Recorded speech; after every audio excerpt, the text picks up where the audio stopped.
నిన్న చేసిరు కదా మరి నిన్న ఎందుకట్లా చేసిరని నేను అడుగుతా ఉన్నా పోలీసు వాళ్ళని వచ్చిన వాళ్ళ 30-40 మందిని ఇలా సైబరాబాద్ పోలీస్ అనేది ఆ 30-40 మందిని ఆపలేకపోయినరా నేను ఒక్కటే కోరుతా ఉన్నా ఈ తెలంగాణ సమాజాన్ని ఒక్కసారి ఆలోచించమని కోరుతా ఉన్నాను ఏ విధంగా ఈ రేవంత్ రెడ్డి గారి ప్రభుత్వం ఏ విధంగా వ్యవహరిస్తుందనేది దయచేసి ప్రతి ఒక్కరు కూడా గమనించాలని విజ్ఞప్తి చేస్తా ఉన్నాను స్వయంగా రేవంత్ రెడ్డి గారే అక్కడ ఆదేశాలు ఇచ్చి కౌశిక్ రెడ్డి గారిని హత్య చేయండి ఇలా ఏదైనా చేసి అని చెప్తే ఇలా ఒక ఎమ్మెల్యేకే ఈ తెలంగాణ రాష్ట్రంలో రక్షణ లేనప్పుడు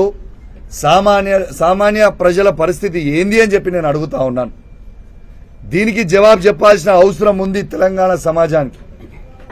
నేను ఒక్కటే అడుగుతున్నా దీనికి సమాధానం చెప్పండి రేవంత్ రెడ్డి గారు మీరే ముఖ్యమంత్రి మీరే హోమ్ మినిస్టర్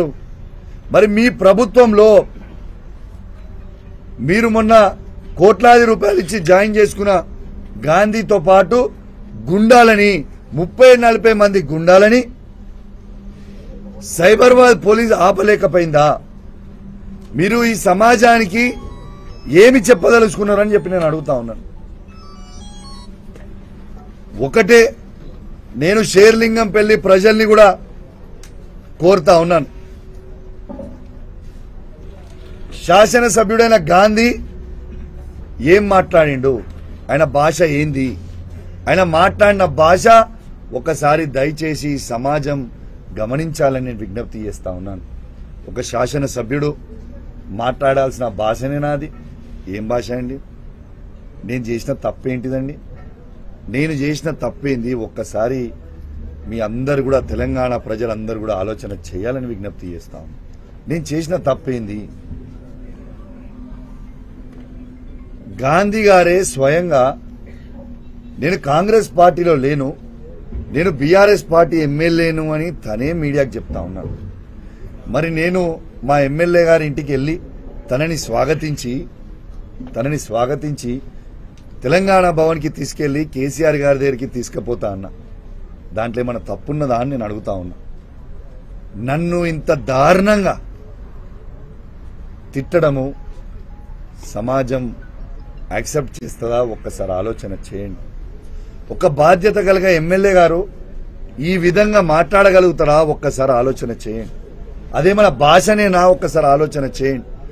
నేను దయచేసి షేర్లింగంపల్లి ప్రజలందరినీ కూడా కోరుతా ఉన్నాను మీరందరూ చదువుకున్న ఎడ్యుకేటెడ్ పీపుల్ ఆయన మాట్లాడిన భాష ఒక్కసారి మీ అందరు కూడా గమనించాలి అని నేను విజ్ఞప్తి చేస్తా ఉన్నాను ఇవాళ నేను ఉండే కొల్లా లగ్జరీ విల్లాస్లో ఆ విల్లాలో నేను ఒక్కనే ఉండా నాతో పాటు 69 కుటుంబాలు ఉంటాయి చిన్నపిల్లలు ఉంటారు మహిళలు ఉంటారు పెద్దవాళ్ళు ఉంటారు ఇవాళ అదే కమ్యూనిటీలో మంత్రి నారాయణ గారు ఉంటారు అదే కమ్యూనిటీలో ఇంకో శాసనసభ్యుడు శివప్రసాద్ రెడ్డి గారు ఉంటారు మాజీ శాసనసభ్యుడు గణేష్ గుప్తా గారు ఉంటారు